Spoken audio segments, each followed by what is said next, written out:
Welcome to Mart Plays Not Just Marvel. Come one, come none to my YouTube channel sensation. We are playing Role Player Adventures, and I've briefly skimmed the rules, but I think we're just going to jump right in. I believe the first adventure kind of walks you through everything you need to do. So yeah, let's just start with the campaign setup. So I have filled the dice bag with all 36 dice. Now I need to prepare the party journal, which is this sheet. So I'm going to take a blank party journal, get my pencil, and I'm going to consult the chart below to find the values of the combat dice limit, play limit, and bonus play limit. Okay, so I'm playing solo. So my play limit is 4. My bonus play limit is 1. And my combat dice limit is 3. That's probably going to be hard to see in pencil, but apparently things on this sheet can get changed. So I'm going to do pencil, and I will just consult those numbers when we need to. Then I'm going to take the character sheets. Alright, got a character sheet right here. And a blank character insert, which I've got right here.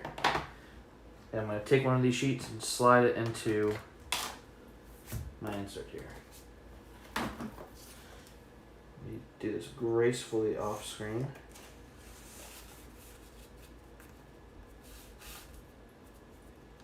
Okay.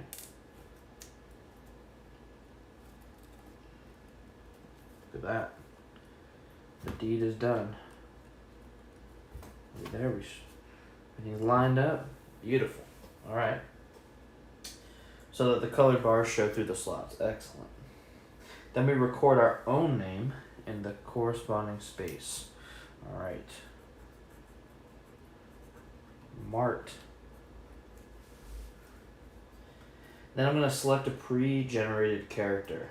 So there are lots of characters. I think there's like 30 something. So I'm going to quickly skim them and choose one that looks pretty cool. I like the penguin.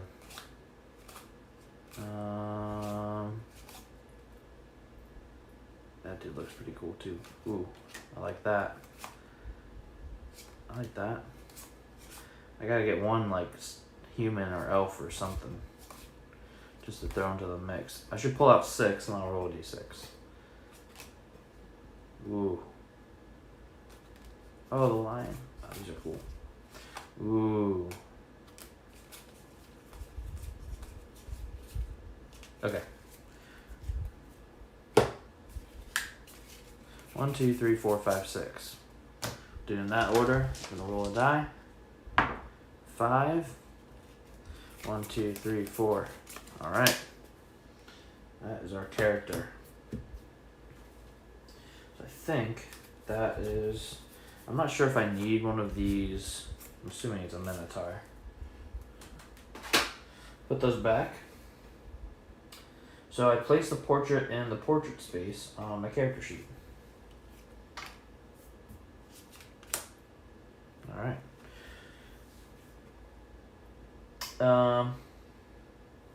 Okay. Now I record their details. Okay. So I have Shraska? Chose one with a hard name. Sriracha Helven. Minotaur Crusader. Okay, alright. So I need to record their name.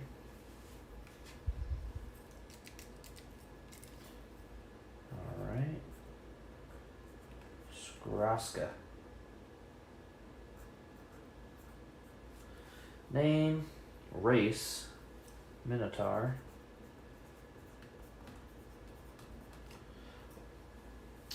And class, Crusader. Oh. Alright. Okay. Player records 16. Oh, starting health. Oh, okay. Starting health is 16. I'm assuming for everybody. Alright, 16. 16 health. Then I record my attribute scores. Okay, so I have 3 strength, strong boy. I've got 2 dexterity. I've got 1 constitution, no intelligence, big dumb strong boy, 2 wisdom, and 0 charisma. Excellent. Okay, then I fill the attribute rows. I'm going to pull this out here. So I fill each of these rows with a number of, what are these called? These are called stamina cubes equal to my stats. So I've got 3 strength, I've got 2 dexterity, 1 constitution, no intelligence, 2 wisdom, and no charisma. Okay. Then I find my class card. I believe that's here. So I am a... Saying, we don't got a bard. Hey, we don't got a bard. Crusader. Okay. That goes to my class. Face up in the class ability, yep. Then I build my starting hand by reviewing the back of this. Okay, so I've got some weapons, armor, traits, and scrolls. Okay, so I guess I need to go through these and finding them. So weapon, so I have a blessed mace and a tower shield. Blessed mace and a tower shield. Alright. Next I've got traits. I have obnoxious and stalwart. Alright. So obnoxious, I'm really stupid. I have no charisma. I'm essentially just a big dumb walking tree or something. Obnoxious, stalwart. Okay. Let's see what else we got. Skills. Do I have any skills? Nope. Too dumb. Too dumb. How about scrolls? I do. Protection and tremor. Alright. Protection and tremor. Okay. And lastly, you know your boy's got some armor. Chainfold. I wouldn't be a crusader with that one. Chainfold. Got a skirt. Okay. This is my starting hand. I guess I don't need this. I guess I'll grab that if I need it. Okay, starting hands. I place this face down in my hand space. Done. Now I take my starting gold, 1 player, I get 7 gold. 1, 2, 3, 4, 5, 6, 7. And that's gonna go on my party journal. 7 gold. Okay, campaign setup is now complete.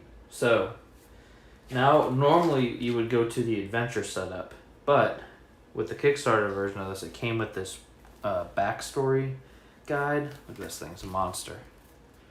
And so, you can essentially play through a backstory, I think. I'm not entirely sure, but everyone recommends just jumping right into that. So that's what it's exactly what I'm gonna do. So we're gonna put this rule book away for a second. Jump over to here. Actually, before we do any of that, let's read some of this flavor text. The overview. After 1,000 years of peace, Dragul armies raided from the north, prompting you and every other loyal citizen of Nalos to sign up as soldiers of the King's Guard. The armies of Nalos fought long and hard against the North's monstrous generals and their minions, finally stemming the tide of the Dragul invasion. But new threats have arisen that jeopardize all of Ulos. A mysterious cult prepares for the return of an ancient god. The long-abandoned gate at Outpost Wall, a portal between planes, rumbles with new life. strange rifts appear in the sky, unleashing bizarre creatures into your world. Dragul invaders seek to exploit this instability to conquer Nalos. As a humble soldier of the King's Guard, you are called away from your regiment on a special mission that will allow you to uncover the secrets of your world. You will discover powerful artifacts and meet members of the cult working to unearth them. You will confront Dragul warriors and discover the motives behind their invasion.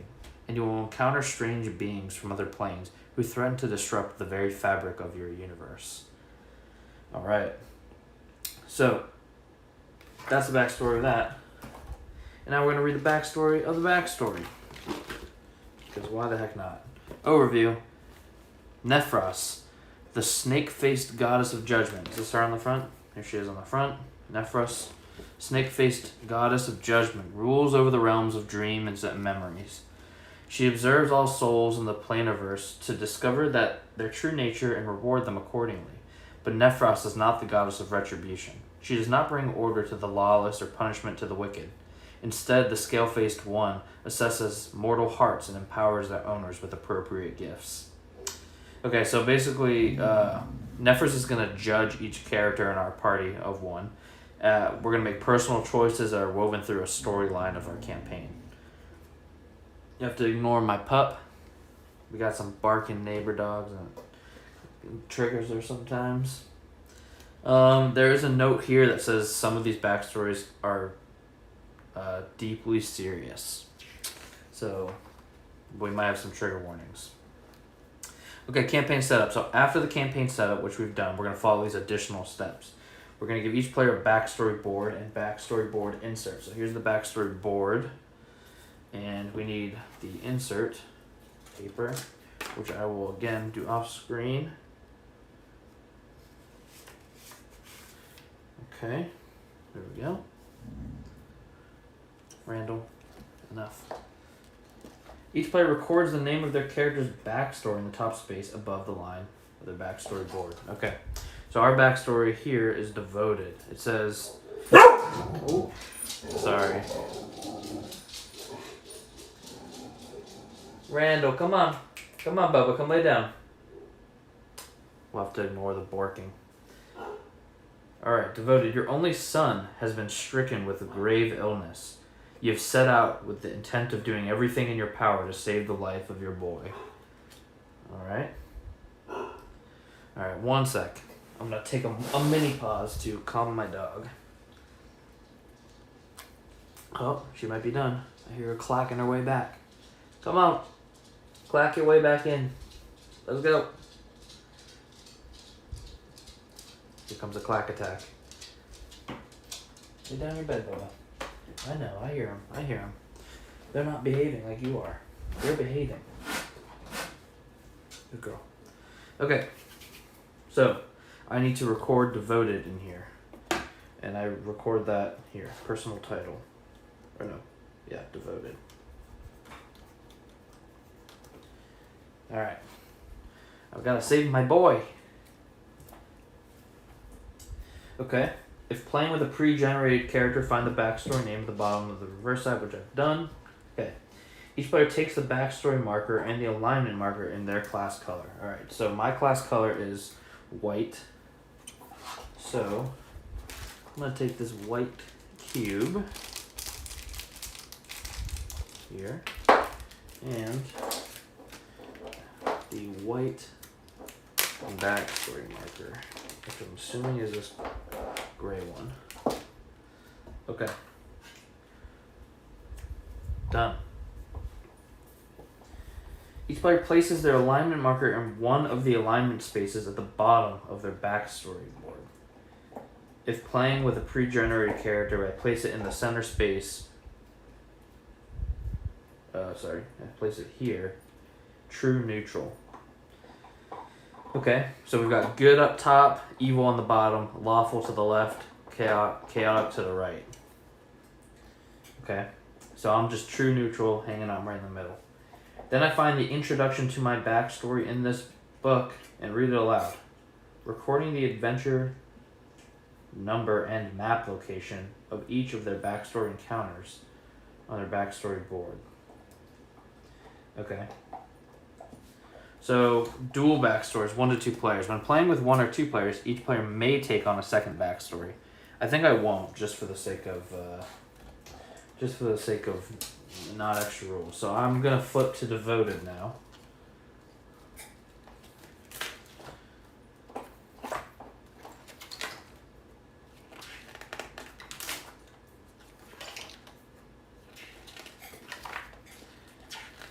Devoted. Alright, devoted. Okay, so real quick. So I'm going to, after reading my introduction, I record my things. Okay. So there is a trigger warning here for loss, illness, and self-harm. So I just want to give that heads up to everybody, just in case. Alright, devoted. Flip this around. Yeah. Alright. Your only son has been stricken with a grave illness. You have set out with the intent of doing everything in your power to save the life of your boy. A year ago, when you left your village for the war front. So cold, your son says as sweat pours down his face. He pulls the blanket up to his chin and closes his eyes. Kata, the healer, puts a hand to the boy's forehead. The progression of the disease is slow but steady. He will not last more than 2 summers. There is a potion that could help, but it will not be easy to acquire, she explains. She hands you a list. The items required are absurd. A petal from the rare Devorian flower, known to grow only in the caverns deep beneath the capital city. 3 hairs plucked from the chin of a satyr, and the egg of a bog-root slug rat. The only way you could possibly afford to travel to acquire them would be to enlist in the King's Guard.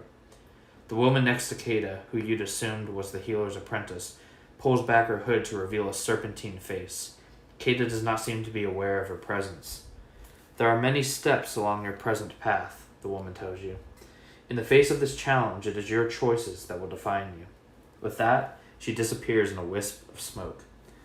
Alright, devoted player. Record these adventure numbers and location letters on your backstory board. Okay. So, slide that right over. I've got 3. Make sure I'm doing this right. Okay, I do. 3. Adventure 3. Location D. Adventure 5. Adventure G. When revealed. Whatever that means. Adventure 6. A. And Adventure 8. A. Okay. Now I'm assuming I just go there.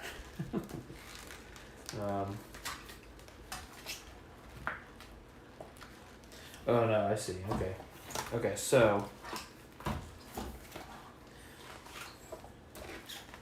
I see. So these are going to come into play throughout the adventure. So after completing the adventure setup,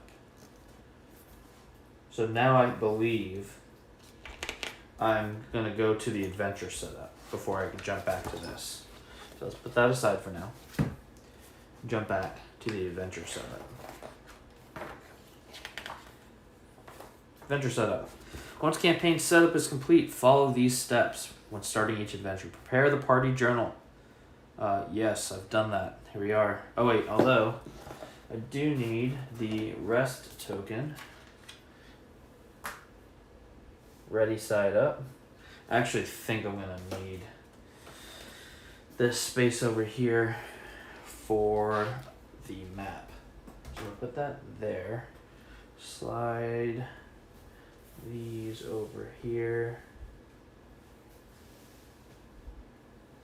Hopefully that's still on screen. Put that there. I guess I get this. Or, yeah, like this. Alright. Create the supply. Place the dice bag, skill book, enemy deck, modifier deck, blah, blah, blah, blah, blah, blah, blah. Everything near the party journal. Okay. Discover, title, and rare decks. I place them. I've got them in these trays over here, so I'm going to leave them. Player aid, I've got one right here. Storybook. Find the storybook for the current adventure. So we are doing Adventure 1, Battle at Black Lake. Find the storybook according to the campaign track on the party journal given to any player. I'm going to give it to myself, and I am the storyteller. Then we give the Tome of Encounters to the player, and the storyteller's right. That would also be E. You guessed it, me. And that's right here. And the skill book is here. I'm going to leave those there for now. I think these can go over there. Alright, begin the adventure. And alright, so before we begin the adventure, let's read this little back thing here. Okay, and then we will do the adventure setup for the backstory. So Adventure 1, Battle at Black Lake. Actually, is this inside the front cover? Because if it is... Okay, good. After 1,000 years of peace, Dragul armies raided from the north, prompting you and every other loyal citizen of Nalos to sign up as soldiers of the King's Guard. You have fought long and hard against the North's monstrous generals and their minions. Now, under the command of General Grick, the Dragul armies have been routed from Nalos, but an ogre and his minions still hold camp nearby. Their outpost protects a secret coveted by King Terran. Your mission is to best these minions, defeat the ogre, and seize whatever treasures lie within. To support your efforts, the king has sent Tariq, we're going to call him Tariq Nolan, a roguish halfling and Terran's personal agent, to meet you by the shores of Black Lake. You soon suspect that Tariq knows more of this outpost secrets than he leads you to believe. And then there's some funky text down here, which I wonder if we'll get a decoder or something at some point. Okay, so before we jump in there, we're going to jump back here. After completing the adventure steps in the Roleplayer Adventures rulebook, follow these additional steps. Each player reviews their backstory board, okay, in the current adventure. Oh, if it shows a backstory encounter in the current adventure. So it doesn't. Our first backstory is not going to come into Adventure 3. If the indicated map location is not yet revealed. Okay. If this is not the party's first adventure. Okay, so I think I'm not going to have to deal with this until the third adventure. So I can just put this bad boy away. Put that up there. Alright. Here we go. Battle at Black Lake. Open this up here for now. Welcome to Roleplayer Adventures. Roleplayer Adventures is a narrative-driven cooperative game. You play as soldiers in the King's Guard, tasked with protecting the Kingdom of Nalos. This storybook will walk you through your first game. Please read the rulebook before you begin playing. Call-out boxes like the ones below will refer to relevant rulebook sections. Blah, blah, blah, blah, blah. Okay. Prepare your first adventure. Follow the campaign setup section on page 5 of the rulebook, which I've done. Each storybook will begin with its own unique setup text, explaining how to prepare the map for the adventure and providing details for any adventure-specific rules. Setup. Adventure map. Place the Battle at Black Lake adventure map in the center of the table next to the adventure party. Okay. Battle at Black Lake map. Here we are. So, let's open up that bad boy. Alright. I'm going to do a backwards fold real quick. It's lying nice and flat.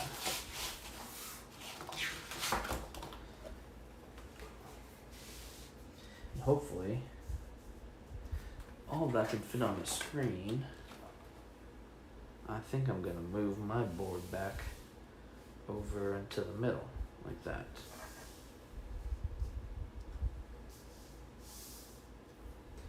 I think that, actually I'll put this down here, because I might need stuff right here. Okay. We're done with that. Exploration XP. Place 1 XP on each lettered location of the map, A, B, C, and D. Alright, these little blue cubes are XP. So we've got 1 on the Knoll Camp, that's C. 1 on the Borland Prairie, that's A. Actually, before we get into it, look at this map. It's a nice map. I don't know what quality this camera's gonna get, but especially with the not great lighting, but we're gonna do our best. Alright, so the Borland Prairie, A. The Goblin Camp, B. the Knoll Camp C, and the Outpost Wall D. We've got XP on each of those. Then the Party Journal. Place bonus play tokens, okay, on the Party Journal equal to the recorded value. Bonus play, 1. This is a bonus play token. So I'm going to put that right there. That's our limit. Character sheets. Place each character's hand of cards on their hand space. Okay, done. Place each character's class card face up on their class ability space. Okay, Crusader, got that. And fill each attribute row to its maximum with stamina from the supply. Done that. Find and counter tokens 1 and 2. Alright. Oh, no, that's the wrong one. Derp. Here's 2. Where's 1? Here's 1. And 1. Okay. The remaining encounter tokens are not used in this adventure, so it can be returned. Okay. Encounter tokens. Place encounter tokens 1 and 2 on the table to create a pool. Flip them face down and randomize them. I'm going to look away. Not look. Not look. Okay. Got our 2. Then I'm going to fill each of the available encounter spaces on the adventure map with a face down encounter token from the pool. Okay, so right here I'm assuming. These look awfully familiar. They kind of look like the Journeys in Middle Earth. And one right there. I'm gonna try.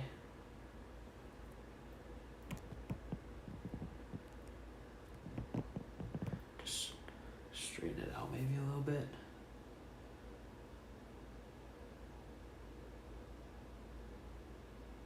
Oh, that didn't work at all.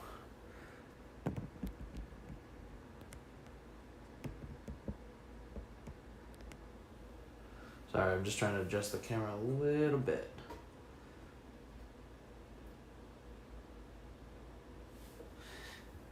More out.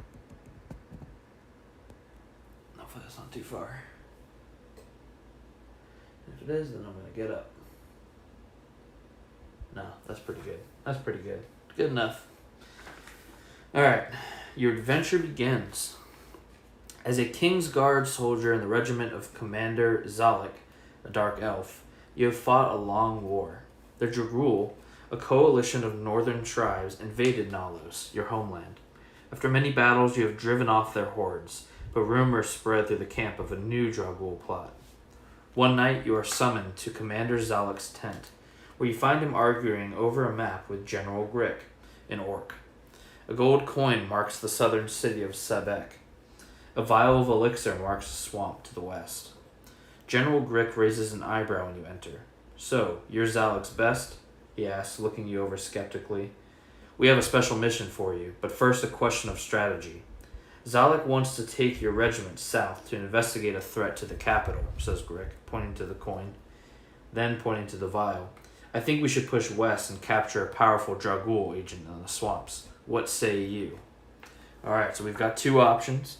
We can side with General Grick and learn more about the Dragul plots, or we can side with Commander Zalek, investigate threats to the capital. Let me see if anyone...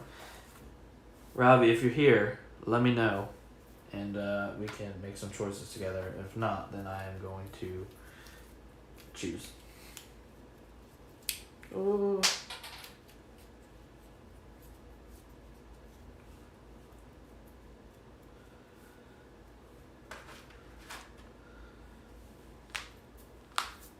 Okay, I am choosing. I think I'm going to learn about the plots of the Dragul or investigate threats to the capital. I think I'm going to investigate the threats to the capital. So that means I'm going to turn to begin 2. Begin 2. You point to the coin and General Grick pats you on the back with pity. Well, he says, good luck to you. He collects his vial of elixir and exits the tent. So this is like a rule. Recording keywords. The action indicator below instructs you to record a keyword. To do this, write the keyword Zalek in the keyword space of your party journal. So I've earned the keyword Zalek. Okay, I want to keep this over here, I guess. That way I can write on it without all the coins spilling on every time. It's a keyword? Yeah. Zalek. I guess I'll put this money here. Okay. Grick wouldn't hear my counsel, says Commander Zalek, and he won't hear yours either. But I'm glad to know I have your trust. As for your mission, leave now and travel due east until you reach a small enemy encampment. A special operative of King Terran will meet you there. Commander Zalek rolls up the map. You can keep the coin, he says. Gain 1 gold. Dang. So generous. You make haste under a crescent moon, crossing burnt and abandoned farmland into open prairie. At the top of a bluff, you look out over a dark lake to a wooden outpost. Place your party marker at location A. This is our handy-dandy party marker. And we are going to A. Alright, then we read entry A. Okay. A. Borland Prairie. These are another rule action indicators. They're always read and resolved in order from top to bottom. Sometimes an action indicator will direct you to another entry. When this happens, immediately turn to that entry without reading or resolving any more action indicators. Okay, so the first action indicator is, if there is no XP at this location, we would go to A1. There is XP. It says otherwise, collect the XP from this location and continue reading. Alright, so we will take this XP and put it here. As you look out over the lake, a voice calls from a thicket behind you. Care to join me? You turn to discover a friendly halfling roasting apples and hares by his fire. You look like you could use a meal. You disregard the halfling and he chuckles, then stands to salute you. Tariq Nowlin, special operative of King Terran, confidant of the immortal knight and bearer of bad news and terrible secrets. Now come, eat and rest, for we have hard work ahead of us. As you eat, Tariq speaks in a hushed voice. The lake below is dark, for the Dragool filled it with the blood and ashes of their dead. Our mission is to secure the outpost. The northern shore is guarded by an encampment of goblins, weak but many. Gnolls stand watch to the south. We need to eliminate both camps, so take your pick. You go one way and I'll go the other. Burn down their camp to signal your progress. I'll do the same. Tariq pulls something from his pack and tosses it to you. We'll need this at the gate. Alright, discovery cards is a rule. When instructed to reveal a specific discovery card, do not shuffle or examine other cards in the deck. Only find and reveal the card referenced by the text. The discovery deck is organized in numerical order. Blah, blah, blah, blah, blah. Alright, I'm going to get discovery card 65. Are these? Yes. Discovery card 65. Okay. I'm supposed to reveal it. I've got Bluestone Fireball. It's a potion, it looks like. Item 65. This tells me it costs 1 stamina to use. Alright, so I'm going to put that... I don't know where. I guess I'll put it there. Okay, using items. Items can be used at locations. When using an item, each player places stamina in their fatigue box from the supply, okay, equal to the cost listed on the card, so 1. To use the Bluestone Fireball that Tariq Nowlin handed you here at Borland Prairie, each player places 1 stamina into their fatigue box. Then combine the location letter with the item number and turn to that entry in the storybook. You cannot use the same item twice in the same location. Okay. So we have the Goblin Camp and the Gnoll Camp. Okay, I got you. So now it's prompting me to use an item if I want. I don't think I want to right now. I don't think there's any point in casting fire, so I'm not going to. And then I can move to another location. So resolving encounters. In a multiplayer game, the player... blah, blah, blah. If you move along a path that contains an encounter token, flip the token face up and place your party marker beside it. Open the Tome of Encounters and turn to the entry for this adventure with the same number as the encounter token. Then return the adventure token to the box.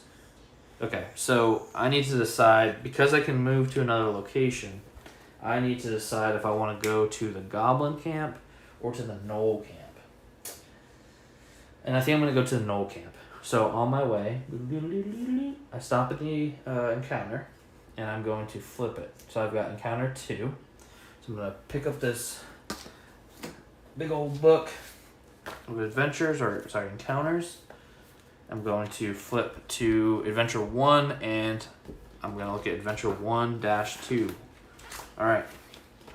It says, let's see, let me make sure there's nothing else over here.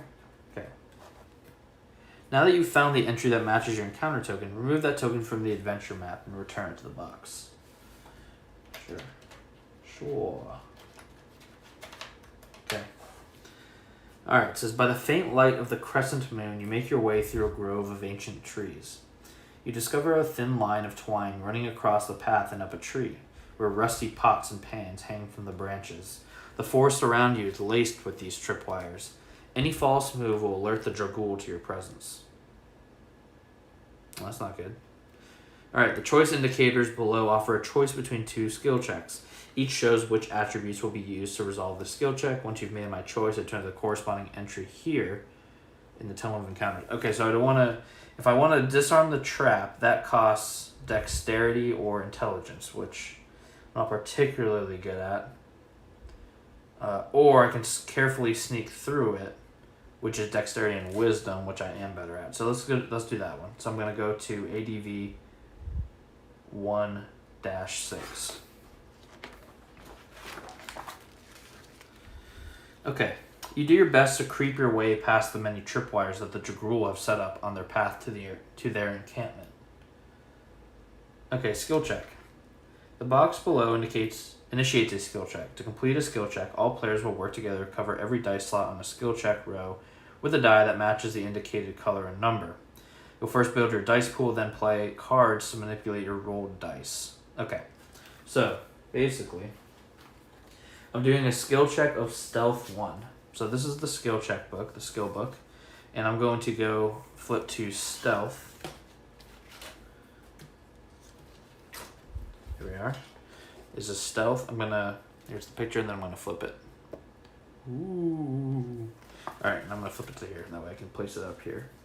So, basically we're gonna look at Stealth 1. This is level 1. This is what we're trying to get. And I need to pass this, so let's do a skill check. I need to get a black 1, a black 2, a white 1, and a black or white 6. So let's go to the skill check section of the rule book and make sure we're doing this right. And my dice limit is 4.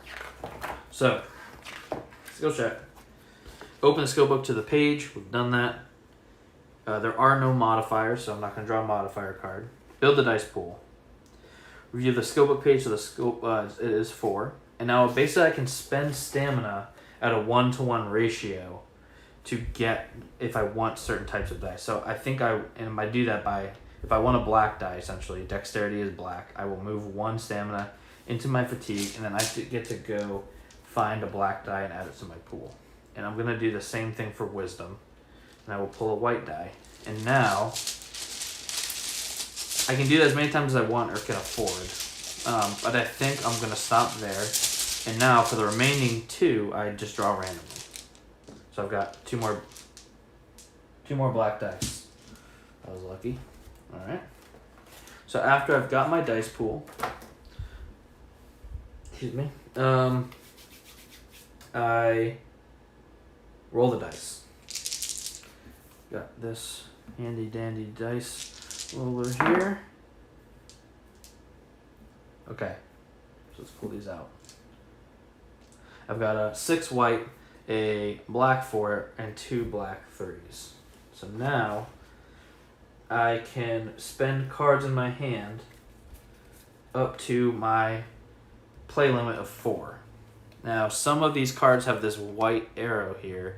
When I play that, it gets spent and it goes to my spent area. Oh, I have this right here. Derp.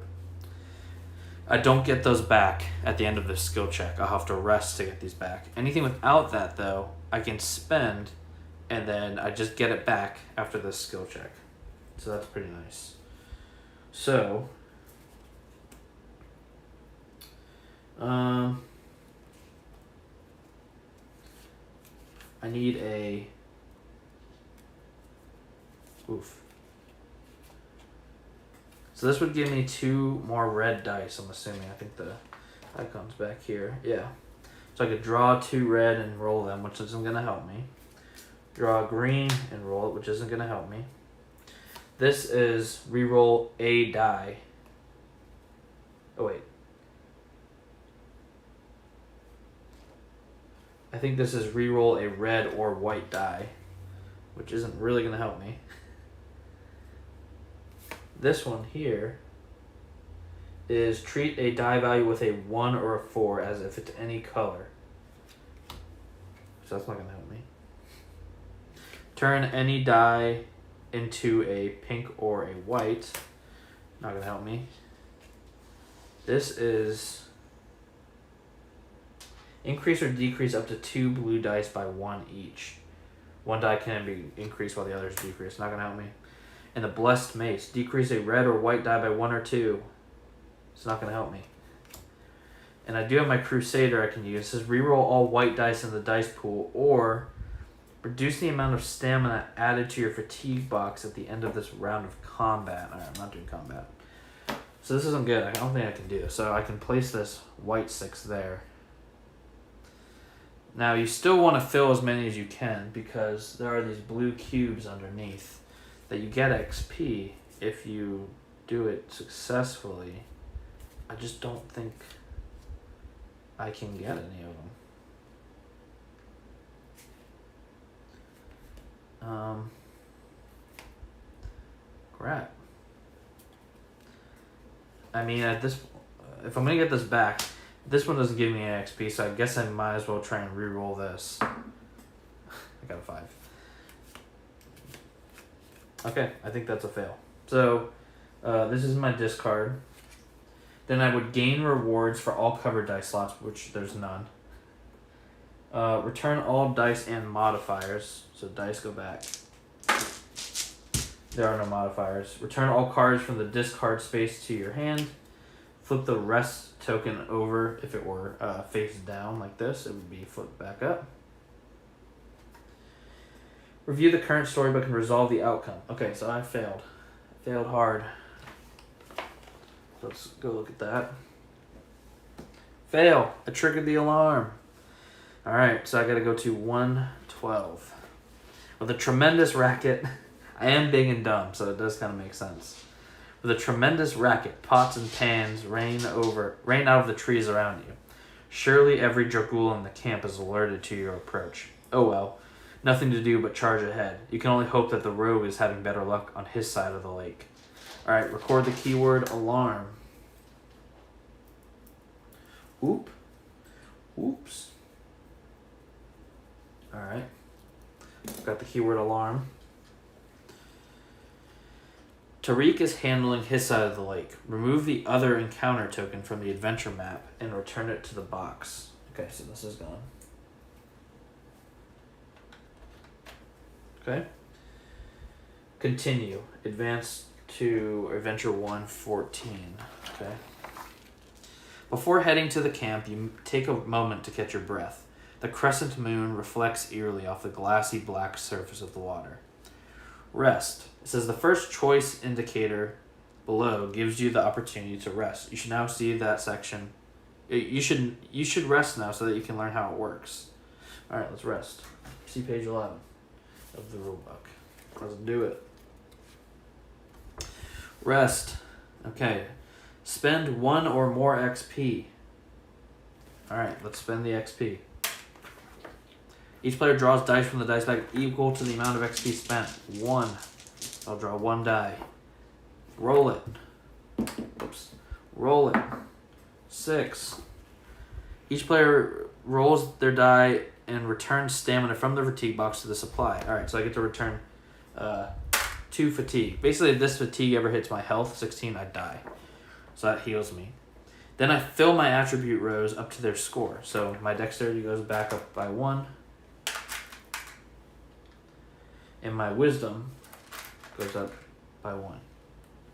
So I'm full again. If my class card were face down, I get to flip it face up. I return all bonus play tokens. If I had any bonus play tokens, when you spend a bonus play, it goes to your fatigue box. So that would go back.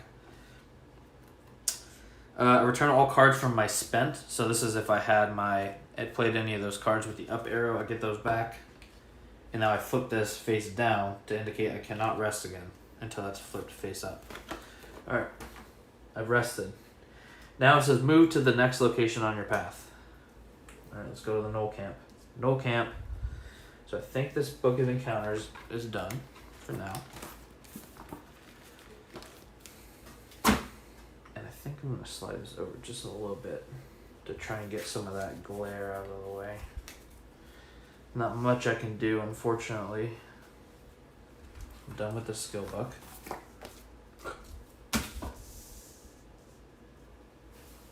It might be a little better. Let's see. I'm on a delay. We get a little sip of LaCroix.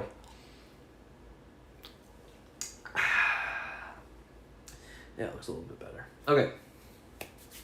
So we're back to our adventure book. And I am at C, the Knoll Camp. So I'm going to flip to C. Knoll Camp. Passing storybooks. When we arrive in the location, I'm supposed to pass this to the next player. Look at that, it's me. Keyword checks. Some of the action indicators below check for keywords. If I have it, I turn to that entry. Okay. I go from top to bottom. Okay, so it says if there is no XP at this location, I would go to C1. There is XP. Otherwise, collect the XP. Let's go. If I have the keyword goblin, I do not. If I have the keyword alarm, I do. So I'm going to go to C2 because I have alarm. A single campfire lights the empty tents and packed bags of the Knoll encampment. Behind you, in the darkness, a twig cracks. You turn to face the blades of 3 dog-faced creatures emerging from the darkness. They snarl and bark at you in their native tongue, spreading out to force your backs to the fire. The Knolls look hungry. They will not hesitate to make a meal of you tonight. Whoops. I alerted them. Combat. Alright, so. Combat says cover all dice slots on the enemy card with dice matching the indicated number and color. Alright, we'll get to that in a second. So combat. I need to pull a gang of Knolls. So I need to find the Knoll card. So this is the enemy deck. I've not looked at any of them. Got them all face down. The Knolls are card 21.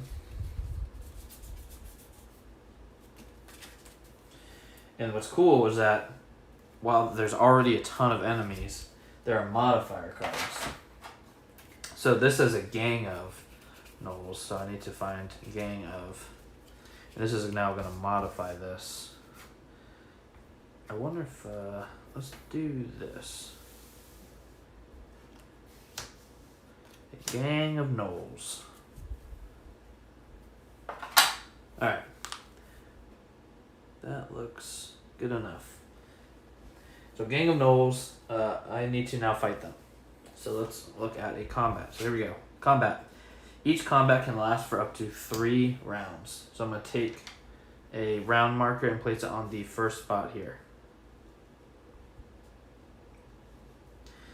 Alright, setup. Find the indicated enemy, assign indicated modifiers. So he has a gang of. During the first round of this combat, the combat dice limit is reduced by 1. So my combat dice limit is 3. During the first round, it will be reduced down to 2 because it's a gang of Knolls. And I've now placed a round marker in the first track. Build the dice pool. So same way I can spend, I need a green 1, a white 2, and a red or blue 2. So I definitely want to spend a red to get a red, which I'll just take from here. I'm hurting on green and blue. I have no blue. I think I will spread. Spread. I'm going to spread them. I'm going to spend a green to get a green. Now, if I don't have any, I can spend other... So, like, I don't have any blue, and I no longer have any green. I can spend stamina at a 1-to-1 ratio of other colors. Where's the blue? There we go. So I am going to get... Oh, sorry, not blue. Dang, it was a green. Alright, green. And you know what? What the heck? Let's get a white too. Oh, but my dice limit is reduced. Okay, let's put the white back. Forgot, I can only roll 2 dice. So, yeah, okay, now I have them. And I roll the dice. I rolled a 6 green and a 3 1. So now I can manipulate and place the dice. So that's going to be using these. So I can decrease, here we go, that's perfect. Decrease a red or white die by 1 or 2. Let's discard that, reduce that down to a 2, and slot that right there. Perfect. Now I need to get a way to... Oh, interesting. Interesting. I think what I'm going to do... Wait.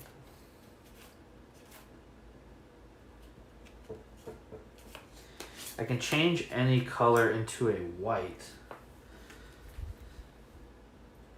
Right? Yeah, I can treat this die as a white. But it's still only a 6. Now I don't know, I think...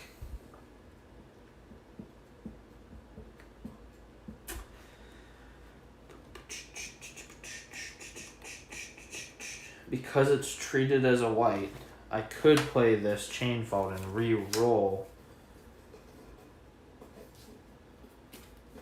this. Now my play limit is still 4. So first I have to treat that as a white. I think the first thing I'm going to do is play this protection. So I get to play this and roll a green.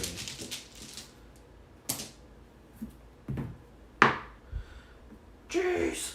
Come on! Not helping me. Not helping me at all.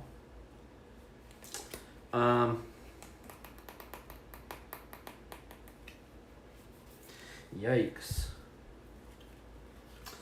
I don't think there's...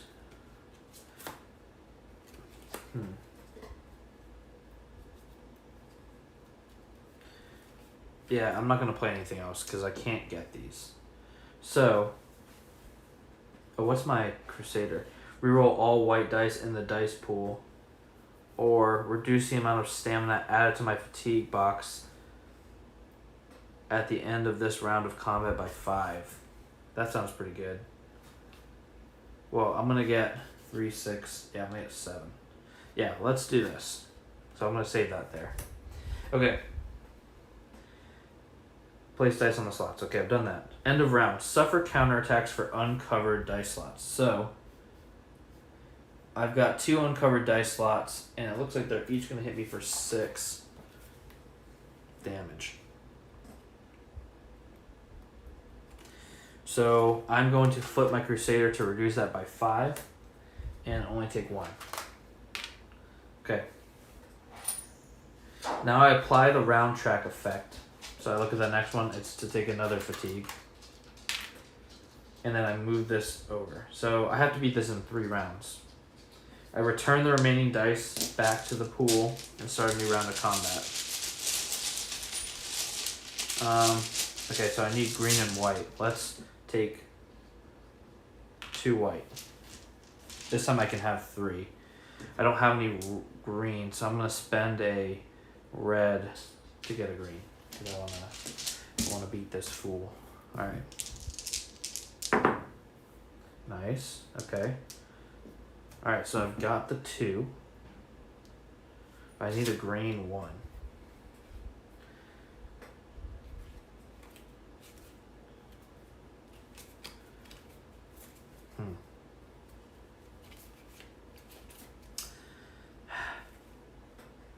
I don't think there's anything to do. I could re-roll a white, but that's not going to help me. Oh, I could, though. If I re-roll this white and I get a 1... No! I could treat it as any color. So that was 1 card I played. But I think... Oh, dang. Dang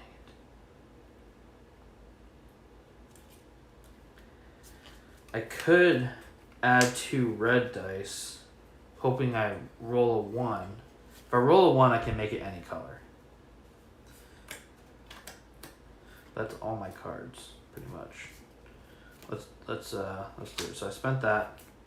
I'm gonna add 2 red dice.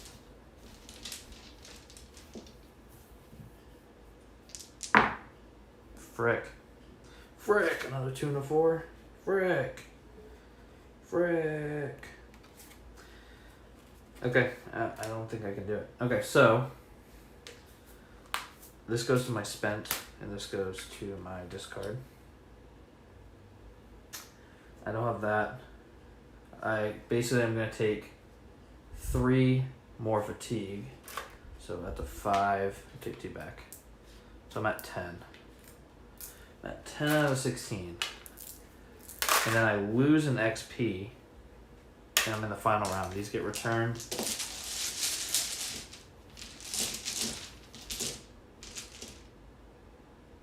I mean, I'm probably going to have to rest after this, right? So let's spend 1, 2. Let's just spend them all. Let's get 3 greens out here.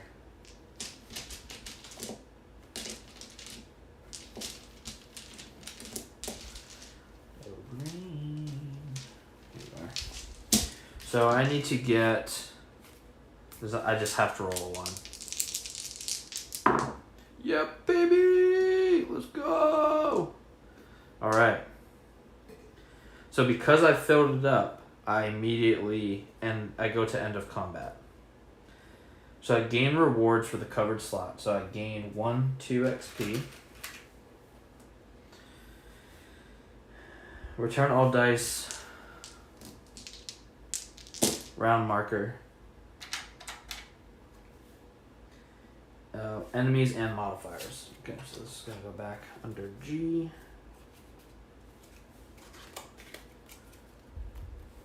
And he's going to go back to 21.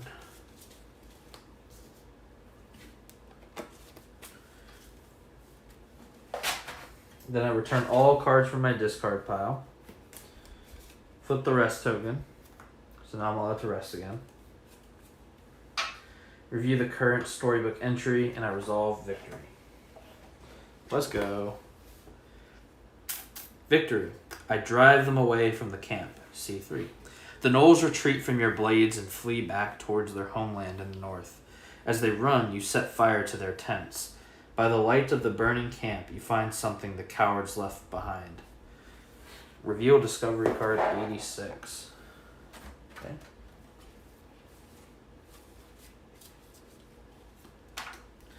They left behind a code stone pendant. Alright. Okay. Record the keyword gnoll.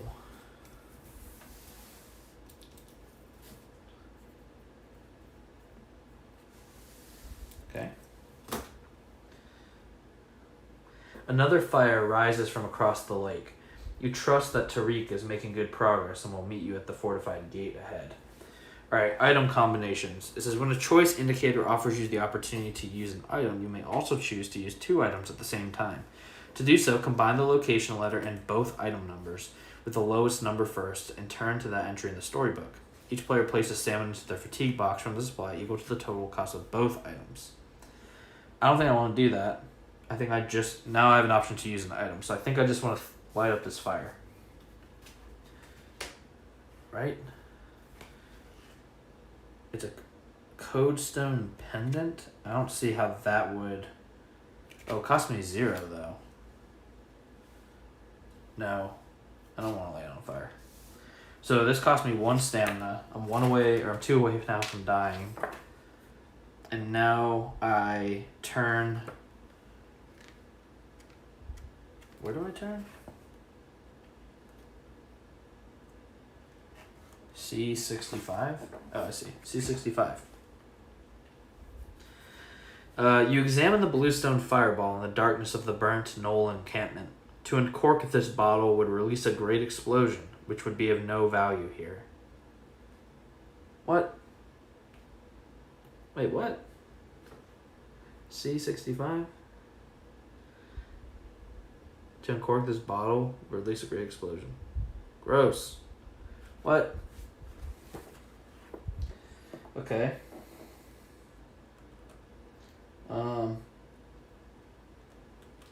I thought I was supposed to light a fire. Oh, I see. Another fire rises from across the lake. You trust the Tariq making the parts will meet you at the fortified gate ahead. I see. So I think I need to go to the Outpost Wall, which means I should not have spent that stamina. But now I have the option to rest, which I will. I'm going to spend both of my XP. Roll 2 dice. I got a 5 and a 1, so I remove 5, 1, and I get to refresh all of my stats. So I got 3 strength. 3 strength.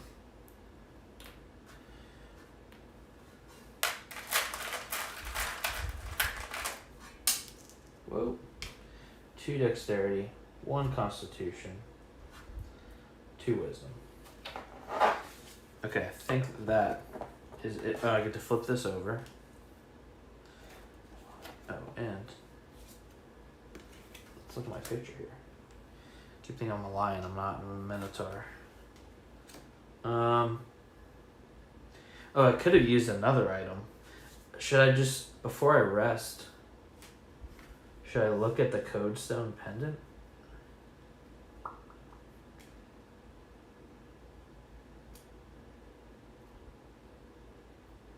No, I already did it. Let me make sure that's all I do for resting. I'm pretty sure it is. Page 11.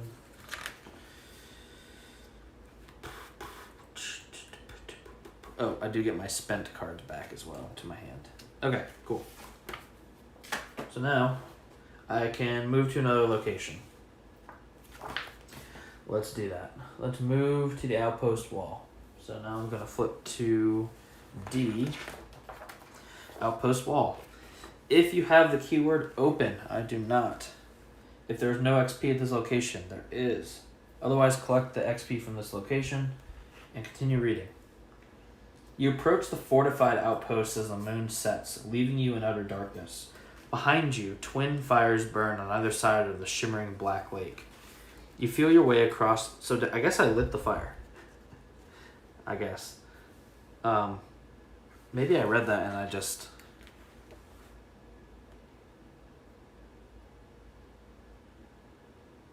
Oh, I did. I read that.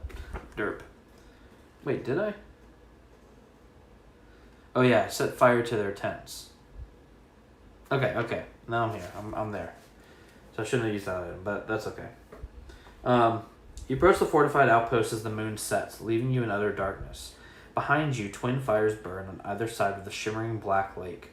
You feel your way across the rough wood of the outpost's massive gate, but can find no handle or latch, yet the gate holds firm. It must be barred from within. Behind this wall, the Dragool are protecting a powerful artifact. Tariq Nolan, the halfling, is nowhere in sight. Use an item.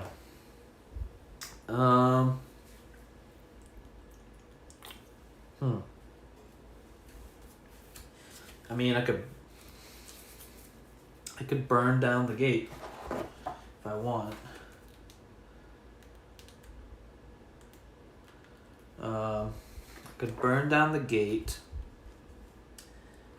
or I could just move. So basically my options are to use an item, then to rest, which I don't want to do, or move to another location. Now if I move to the goblin camp, I could probably get that XP, which sounds pretty good. Let's move. Yeah, let's move. Let's go to the goblin camp. B. Goblin camp. If there's no XP at this location, B1. Nope. Otherwise, collect the XP from this location. Let's go. If you have the keyword null, I do. Turn to B7. B7. Ashes are all that remain of the goblin encampment. There are no tracks, no bodies, and no stains of blood on the earth. No trace of the battle remains, not even any evidence of Tariq's approach or exit. A few crude spearheads are the only sign that goblins ever camped here. If you didn't know better, you would have guessed that this was the site of some long-forgotten goblin village, founded ages ago when Nalos and the Dragool lived in harmony. It's as if Tariq blasted the poor creatures into ancient history. He is a more formidable operative than you had supposed. A light breeze shifts the ashes, revealing something Tariq overlooked. Reveal discovery card 95. Go! Give me them items. An ancient key. Alright. Ancient key. Which might work with the...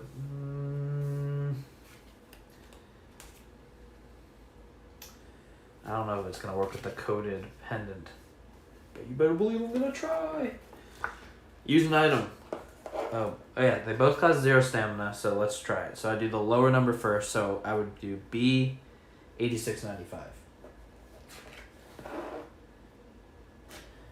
You hang the lodestone. Oh, it's lodestone. That's an L. That's an L. I don't know about that. Looks like a C to me. You hang the lodestone pendant from the end of the ancient key. It leans forward, away from you and to the left. It seems to be responding not to metal, but to your own inner sense that something of value remains hidden in the ruins of the goblin camp. You follow the lead of the pendant, which draws you to the ashes of a tent, where you uncover a corked bottle of a healing elixir. Each player. Roll 1 die and return stamina. Oh, heck yeah. Alright, let's get a 6, baby. 2. Not exactly. Not exactly. That's alright, I'll take 2. Okay, cool. So now I can use another item, rest, or move to another location. Let's just look at the lodestone pendant. Alright, because it doesn't cost any stamina. So, when you hold the lodestone pendant by its chain over the remains of the goblin camp, it remains perfectly motionless, finding no precious metal in the area to be attracted to. Okay, and now let's use another item. I'll look at the key, 95. The ancient key has a nice weight to it. You suspect that it must unlock something of great value. That sounds about right. Alright, use another item, rest, or move to another location. Let's go back to A, because we never really got to look there. Let's go to A. So A, and I believe the rules are, if I'm moving around, if it's to a location I've already been to, I can continue to move. But if it's a place you've never been to, you must stop. So if I want to, I could move through A and go to C, but I do want to go to A. Okay. If there is no XP at this location, A1. There is no XP, so we're going to go to A1. The bluff looks out over a lake, blackened with the blood and ashes of fallen Dragul. Use an item. Let's do the 86.95. You hang the lodestone pendant from the end of the ancient key. It leans slightly away from the center, pulling you towards a magnetic source. You follow its leanings and dig where it points straight down, just under the surface. You find a gold coin. I'm rich! Boom! Alright, let's see. Let's use another item. We'll just use the pendant this time, 86. When you hold the lodestone pendant by its chain, it spins in a circle. It seems to be attracted to something here, but it needs something other than your hand to hold it in order to give it a clear direction. Okay. Use another item. Let's look at 95. The ancient key reflects the twin fires on either side of the lake. There's nothing to unlock here. Okay. Use another item. No, no resting. I could rest, actually.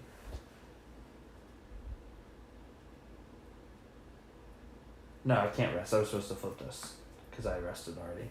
So I can't rest until I do another skill check or battle. So let's move. We'll go to the Knoll camp and use this pendant there as well, I think. To collect our stuff. So if there is no XP at this location, C1. C1. Burnt tents are all that remain of the Knoll encampment. Use an item. Let's do C86.95. You hang the lodestone pendant by its chain from the ancient key, and it gives you a clear signal of its attraction to metal. It gently pulls you towards the corpse of a knoll. In the knoll's pocket, you find a gold coin. Gain a gold. Let's go. Okay, let's look at 86. The lodestone pendant is expertly made, its magnetic stone carved into a smooth shape. When you hold it by its chain, the pendant sways gently, responding perhaps to its invisible attraction to nearby metal, or perhaps to subtle motions of your hand.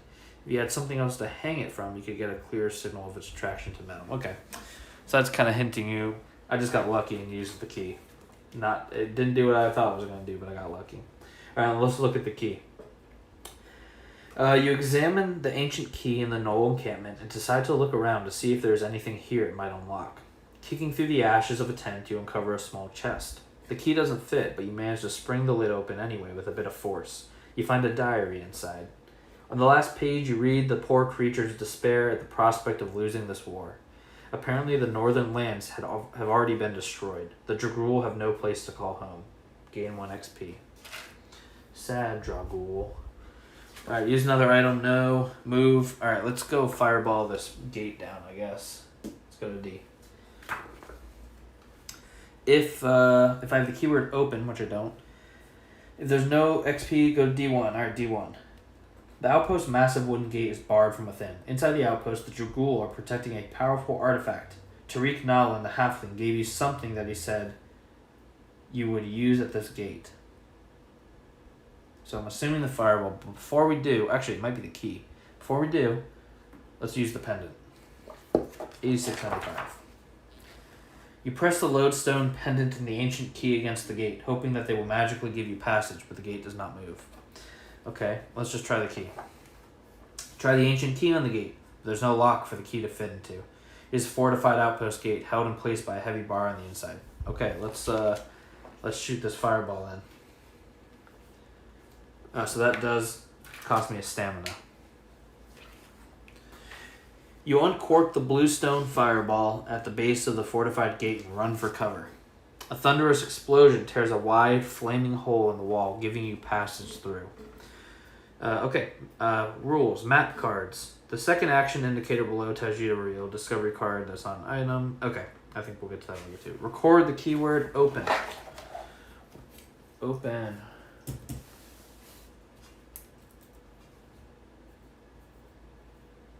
Open. Okay. Reveal discovery card 16. 16. Alright, so we've got a new piece of the map. And this goes on to 4. And it shows us this symbol, so it's going to go right there. So before it was a city with nowhere we could go. And now it is the outpost interior. And it says to place 1 XP on it. Okay. Return discovery card 65 to the discovery deck. Alright, we've lost our fireball.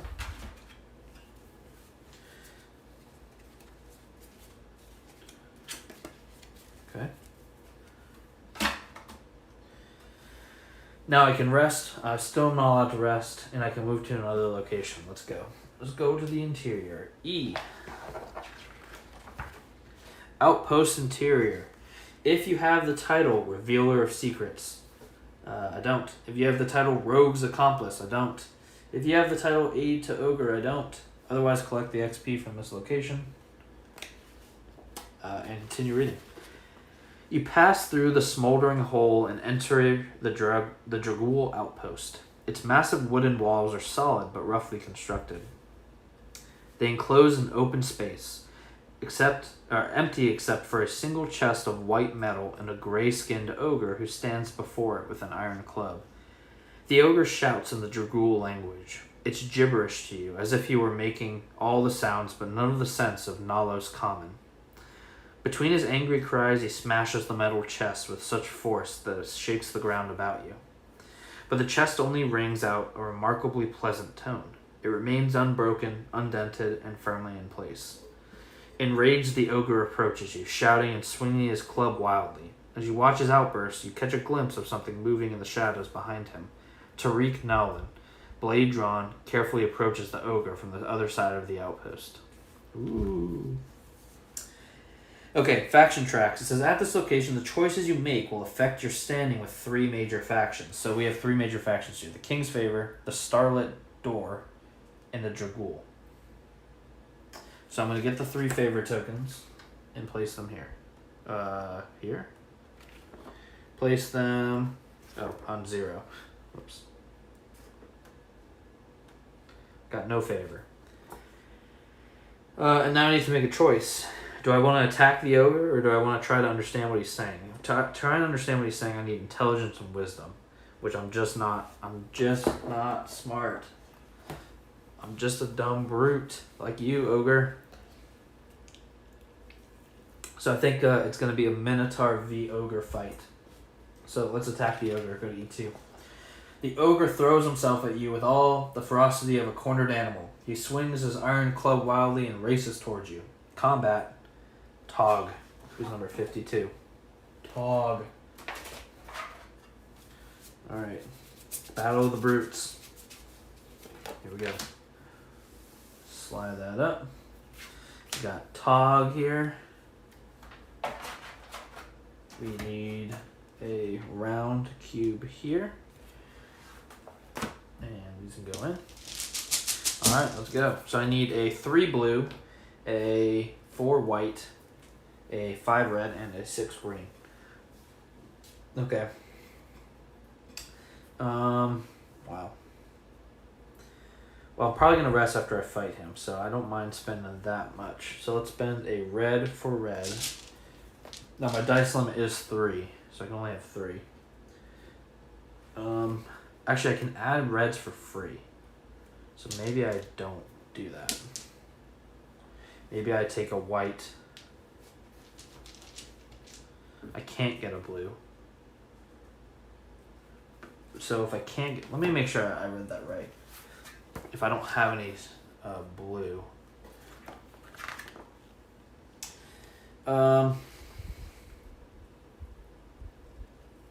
If the players collectively do not have enough stamina, which we don't, I can substitute stamina from other attribute rows in place of the missing stamina at a ratio of 3 to 1. So normally for us to add, if there were a party of 3, to add a white die, it would cost 3 wisdom. So 1 per party, 1 stamina per party member. But because we're playing solo, it's a 1 to 1, which makes our 3 to 1 still just a 1 to 1. Right? The example says in a 3-player game, the players want to add 1 black die, but only have 2. They decide to substitute 2 strength from one player and 1 from another player. Oh no, it's not that. Wait, is it? 3 to 1.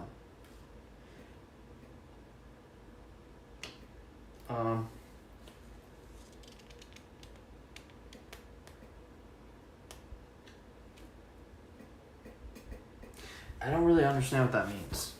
So it says the cost to add a die of a specific color is equal to the number of players. It can be split up. Okay. For example, players want to add 1 black die to the dice pool. They must spend 3 dexterity. Oh, I see. Oh, I see. So I do have to spend 3. So I'd have to spend 3. I don't think I cheated. Maybe I did cheat before. That's okay. So if I wanted to pull a blue, I could spend 3 of another color. But I am going to get a green. Man, that's just too much. That's too much. Alright, green. And I think I'll take my chances and go random. And I got a white. Not what I wanted. Alright, here we go. I got a 6 white, a 5 white, and a 3 green. So, what I can do is spend that and add 2 red. Let's go and do that first. I rolled a 1 red and a 6 red. And I'm also going to spend that and add another green. Or can I change?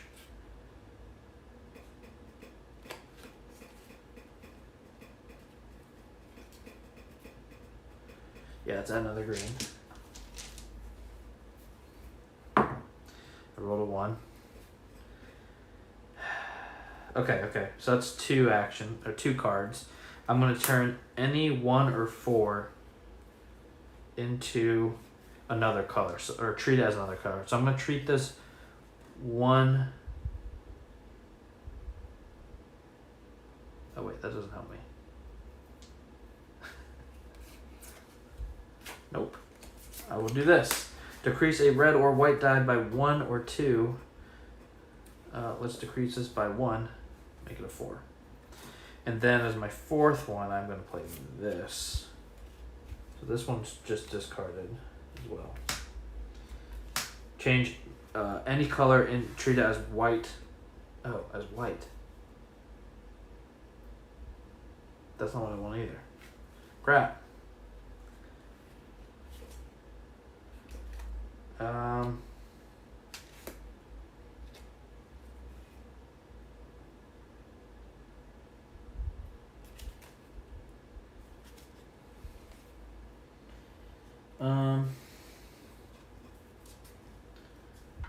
Oh, I could spend 2 stamina. I can't do that though.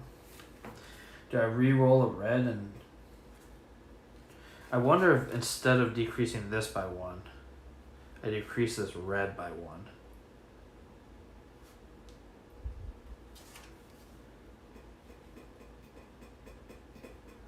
Because then I can re-roll all white dice in the pool.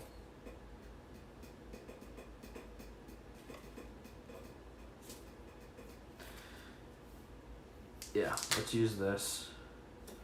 Or, actually, crap. Stupid dice. I could re-roll a white.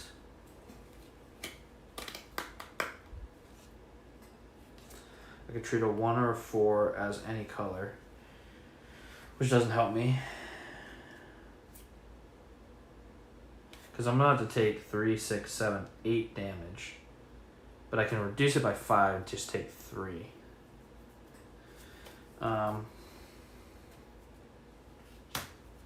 Let's reroll this white. Okay, another 6. Yikes. Okay, well, I take the 6, or the 8, I reduce it by 5. So I'll take 3. Stupid ogre. Okay. These all go back. I move this over and lose an XP. And now, I will spend this. 10, 13. No matter what, if I don't kill him this turn, I die. I lose. So I might as well get 1 white. Oops. And then,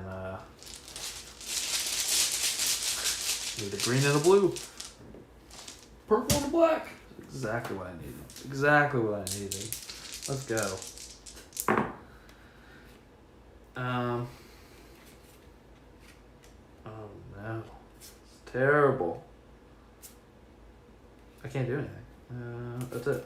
I lost. Okay. There's nothing I can do. So, I take 4 damage. Actually, technically I would take 3, 6, 7, 8 damage. So let's take the 8 damage. 5, 7, 8. What happens when I die? Let's see what happens when I die. Okay, when the amount of stamina... If the entire party is ever exhausted at the same time, the storybook will instruct the players to mark the next box on the death track.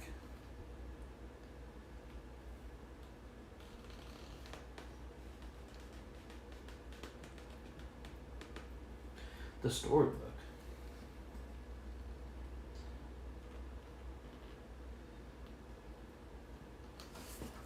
Everybody ever exhausted. The storybook will instruct the players to mark the next box. I wonder if I'm supposed to now first read this. So E2, defeat, thrashes me. E7.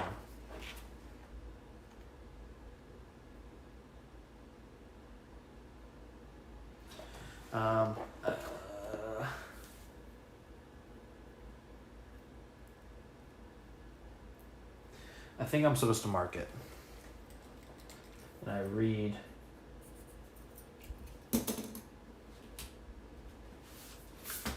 death 1.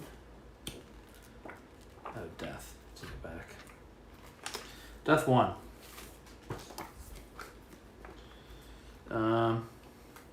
You sit down to rest and your vision becomes distorted as if a rippling curtain of fog were passing between you and the world. When the fog lifts, you find yourself in a stone hallway, cold and dark. An old woman approaches from the darkness, wearing a black hood that obscures her face. Her voice is warm and kind. "It's good to see you resting," she says. "Azima's world is full of struggle, and a soul grows weary." She finds a smooth flagstone and sits down beside you. "Oh dear," she complains. "This floor never gets any softer. But look, I've come to give you something." She extends a bony hand from the sleeve of her cloak, revealing a bag of glass marbles. Each marble contains a small, compressed creature looking angry and uncomfortable. You reach in and grab one. Okay. If you're playing in Legendary mode, I'm not. Then I reveal rare card 7. Am I doing it? Is this right? Am I supposed to do this? Entire party is ever exhausted. I am.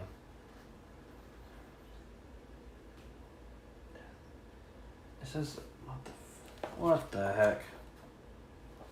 What am I supposed to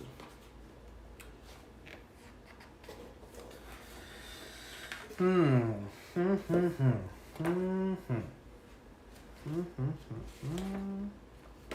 I think that I'm doing it right. I think that's right. It just says, but when do I resolve the defeat?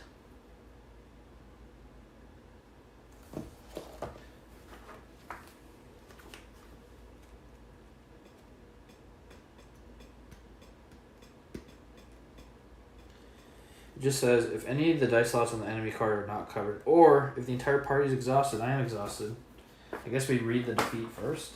I don't know. Let's read the defeat first.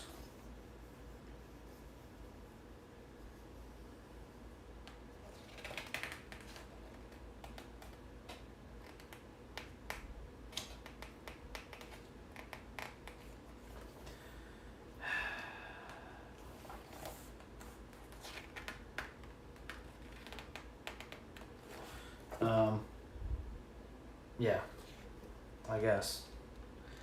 I'm gonna look it up real quick. We're live. Oh wait, I can't look it up. The phone's up there. That's okay. I don't know if it's necessarily gonna matter. So let's resolve the defeat first. E7. The ogre pummels you mercilessly while you do your best to preserve your life. Luckily for you, which I didn't clearly. Luckily for you, the creature is distracted by his rage and does not sense the approaching halfling, who stabs him in the back of the neck. Well, says Tariq, that's one way to distract him. Reveal title card 3. It does say this. Is this a storybook? This isn't. This is a storybook. So maybe I'm not supposed to do that. It does say the storybook will instruct the players. Alright. Okay. Alright, so I'm going to reveal title card 3. Title card 3. Thank you, Tariq. So I think I just actually chill at 16. I don't think I'm supposed to gain tokens above that. I'm maxed. Equal to the current health, I'm immediately exhausted. Any other extra is ignored. I can't play cards. I can't use class abilities.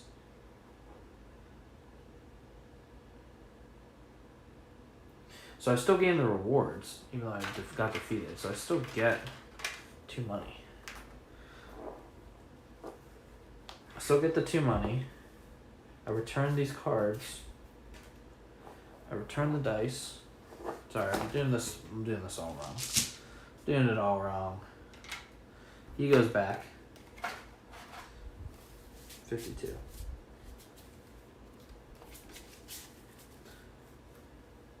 Okay. He goes back. Return all the cards. I get to flip this, so now I'm actually able to rest again. Okay.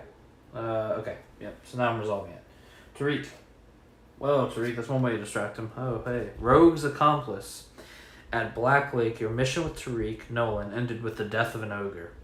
This battle will not be forgotten, neither by the halfling nor by the ogre's ghost. Okay, alright. So here's my titles. I guess it goes there. Title cards. Find the deck of title cards, now shuffle or examine them. Basically, find it. They record my decisions and alter the events of the future. Okay. Favor markers. Alright, so this is going to tell me to adjust. So I gain +1 to King's favor. And I also lose one of the Dragool's favor. Maybe they're just misunderstood. Now, if I have both the keywords goblin and alarm. I have the keywords goblin. Nope, I don't have that. Goblin and clear. Nope. Null and alarm. Yes. E14. Now that the outpost is calm, Tariq relaxes on a tree stump and carves slices from an apple. Oh, I just remembered, he says. I should thank you for bungling. I should thank you for bungling your approach to the knoll camp. You made so much noise that all the goblins from my side of the lake waded into the water in hopes of watching you die. I could not have asked for a better distraction. Continued E21. No problem, dude. That's why I'm your accomplice. Tariq points to the metal chest with an apple wedge. All that's left for me, he says, is to figure out what is locked inside. Upon closer inspection, you discover the white metal of the chest to be dergolium, an ancient alloy forged to contain objects from other planes. No force will crack it. Its lid must yield to some other secret. You find a pear-shaped indentation above its keyhole. Tariq notices your interest in the chest. You can return to your regiment now if you'd like, or you can stay and help me open it. Alright, this is adventure complete. Your mission here is complete, leaving you free to explore the area at your leisure. Are there parts of the lake you have not yet visited or items you have not yet found a use for? From now on, when a choice indicator gives you the opportunity to move to another location, you may instead turn to the final section of the storybook titled The End. If your entire party is exhausted, here we go. Mark the death track and read the corresponding entry in the Tome of Encounters. Alright. That's what I'm supposed to do it. Alright, it's marked. Blah, blah, blah. She let me reach into her bag of marbles, which are small compressed creatures. Okay. So I'm going to reveal the rare card 7.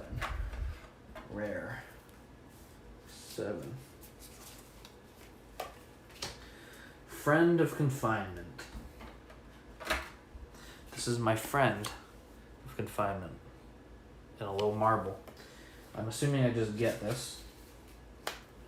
Record the keyword passage.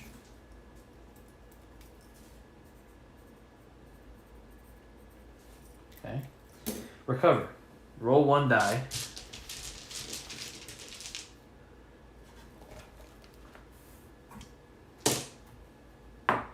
Four. Then remove all XP from the party journal that exceeds the roll result. Okay, so I get to keep all my XP. Each player roll 1 die. 6. Then remove all stamina from your fatigue box that exceeds the roll. Oh, dang it. So I have to keep 6. I was hoping that. So I wanted to roll a 1 there. Sneaky, sneaky. Okay. Each player remove all bonus play tokens from your fatigue box. Fill your attribute rows up. Okay.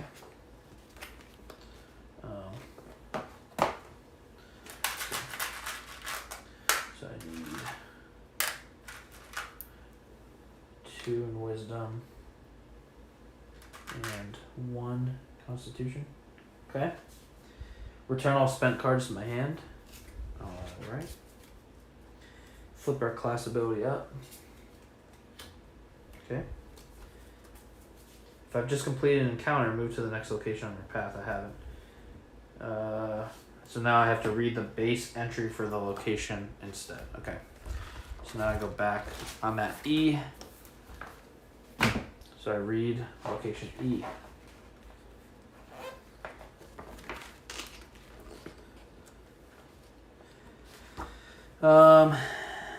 If I have Revealer of Secrets, which I don't, if I have the title Rogue's Accomplice, which I do, E1.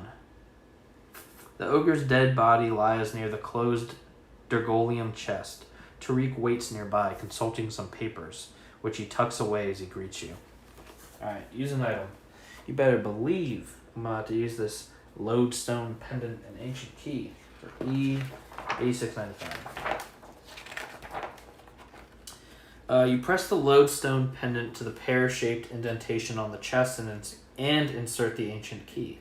There's a click of mechanisms within which allows you to turn the key. The chest pops open. E16. Let's go. As the chest pops open, the earth quakes and the sky crackles with strange purple energy. For a moment, you hear the screech of bats, and you smell a briny sea. Tariq holds forth a chainmail sack of the same white metal as the chest. Quickly, grab the object and place it in here. You reach inside the chest and pull forth a plain glass jar of translucent gray material. Strange, colorful images pass through the material, as if it were displaying the dreams of another world. You place this curiosity in Tariq's Dergolium sack. Immediately, earth and sky are still. A fine discovery, Tariq says, admiring the jar through the chainmail links. I've only seen one other like it. Then he pauses to consider you for a moment. Reveal title card 2. Fool of a Took. Title card 2. Revealer of Secrets. Alright. Revealer of Secrets. In the Dragul Outpost, you unlocked a Dragolium chest and took possession of a jar of translucent material. What secrets does this strange substance hold? Let's go. That secret. Okay. If my king's favor is 1 or higher, it is. So I'm going to go to E19. Tariq smiles and hands you the Dragolium sack. Hang on to this, he says, but use it wisely. If you slip that jar out of its sack, even for a moment, you will unleash a wave of interplanar power. Reveal rare card 55. Too much power. I don't want gray matter.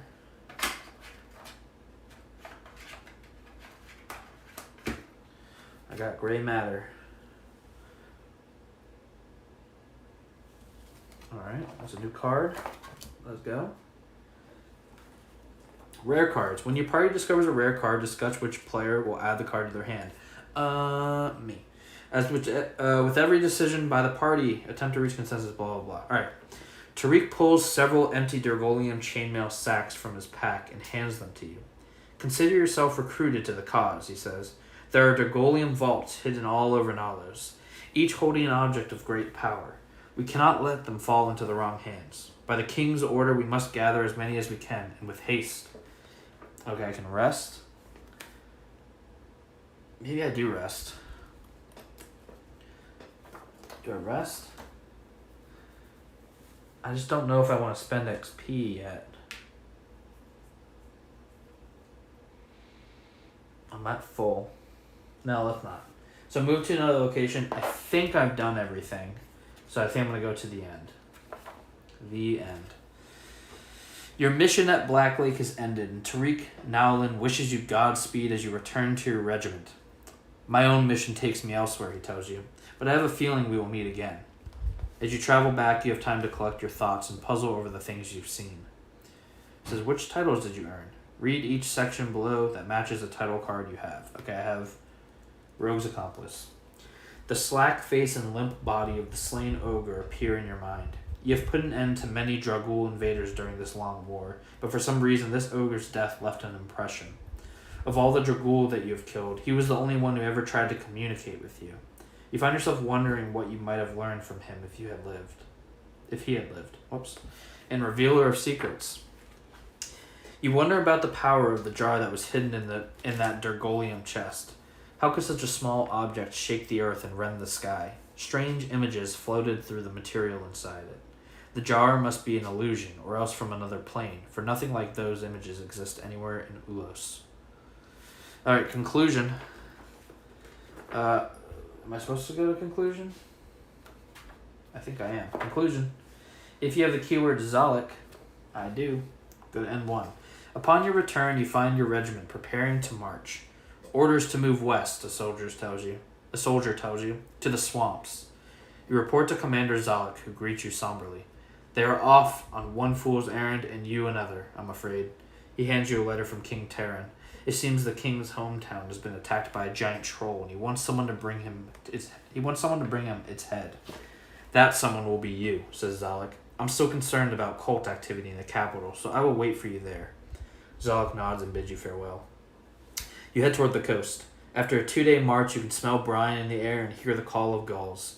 Soon you will arrive in the halfling town of Jolov, where you must fetch the head of a troll for your king. If you do not have the title Revealer of Secrets, each player, you may now advance your character. Okay, let's look at the rulebook for that because I have no idea. Advancement. After each adventure, the party gets the opportunity to advance their characters by spending gold and XP before their next adventure. Complete the following steps. Prepare the market. Shuffle each of the 5 market decks. Reveal the top card of each deck and place it face up. Okay. So, here we go. Weapon. I guess I can just shuffle.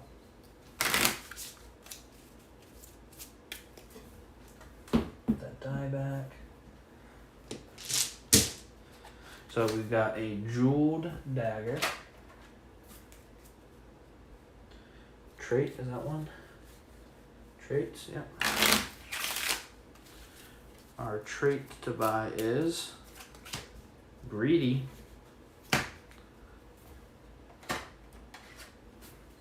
Skills. Maybe we'll get our first skill.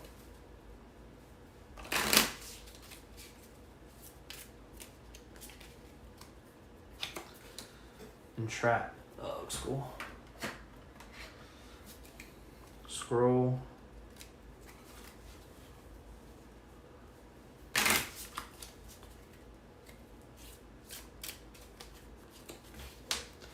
A revive scroll. And armor.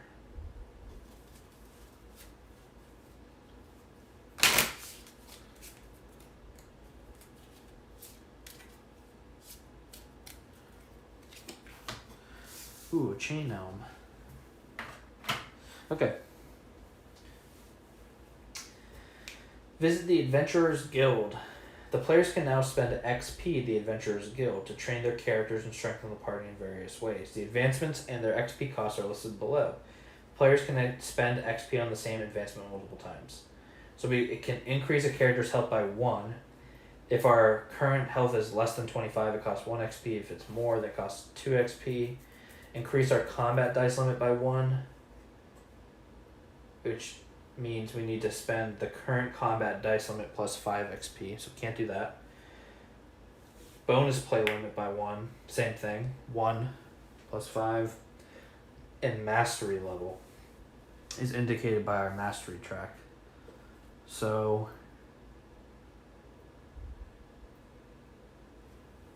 we could spend 3. I don't really know what that does. To increase the party's mastery level, players must spend the amount of XP. That box is then marked. Each player in the party then increases an attribute score of their choice by 1. Let's do that. I'm going to spend 3 XP. We're going to cross off our first.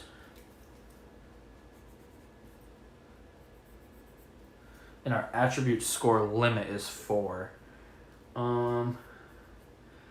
Let's get a little smarter. Let's get a little bit smarter.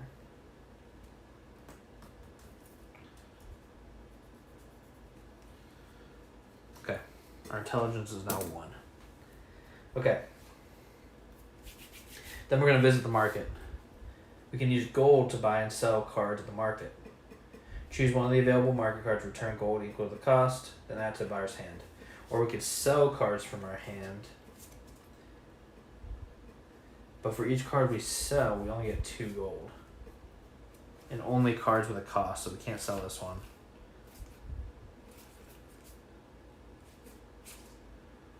Okay. Certain cards offer discounts based on the attribute scores or race of the buyer. Okay. So this costs 2 less if I were a dragonkin. This costs 8 minus my strength, which is 3. So this costs 5. This costs 4. This costs 8. I mean, this just goes my discard. And that lets me, let's see what that does. That lets me flip a die, I'm assuming. Flip a die to its opposite side. And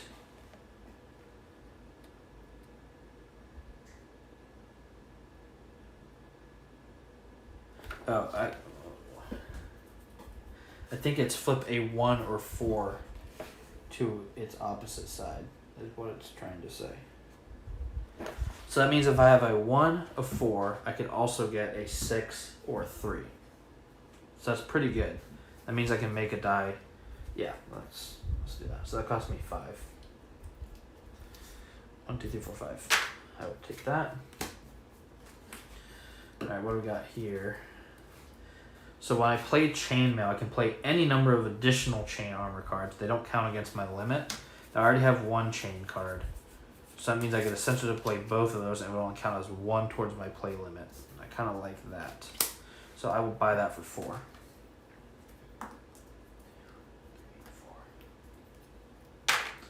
And I only have 3 left, so I can't buy anything else.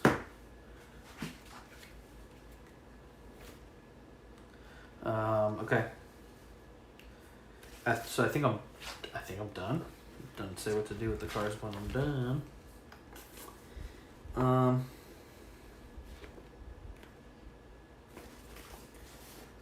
Did I put them back? I'm assuming I just put them back.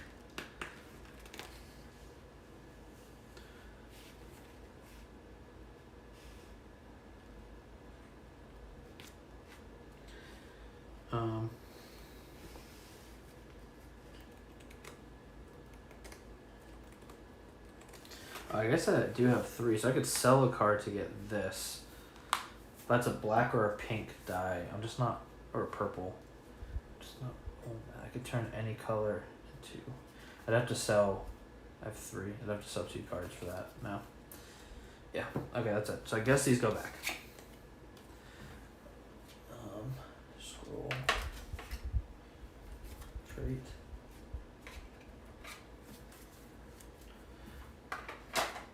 Just don't know if they go to the bottom or if they go to the top. Don't really say. Unless I'm supposed to. I shuffle them every time. Okay, all right. So now, clean up the adventure and save your characters. Okay, so let's go to how to do that.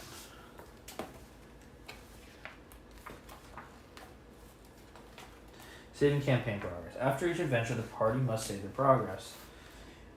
Even if they continue even if they intend to continue. Okay, so erase all keywords from the keyword space.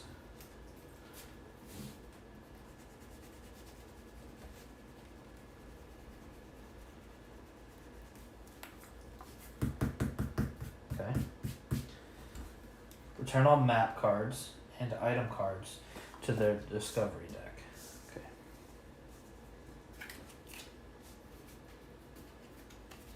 We got 16,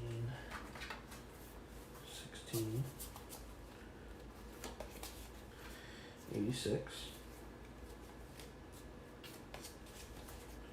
95. Okay. Store the party's title cards with the party journal. Okay. Do not return the party's title cards. Okay. Store each player's handle cards separately. Okay. Record the party's current gold. Okay, so I've got 3 gold saved. No XP. Return all bonus play tokens. Okay. Mark the box that contains the favor marker on each of the 3 factions. Okay, so it was here, here, and here.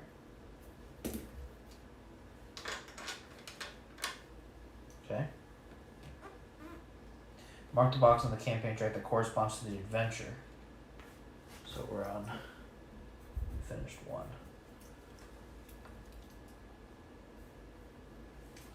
The adventures, which are linked through an ongoing narrative, must be played in consecutive order. When the campaign resumes, again, the party will play through the next adventure. The side quest adventure exists outside of the ongoing narrative. It can be played at any point after adventure 1, even after the campaign is complete. Okay. So I guess I clear all these off. Right? I don't.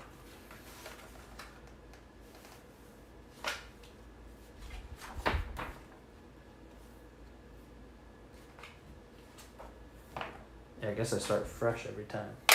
Nice. Alright, well, I think that's it for tonight. That's Role Player Adventures. And we're on our way. Thanks for watching if you tuned in. And thanks for watching if you didn't tune in, but you're watching now. So, GG's, let's go, and peace.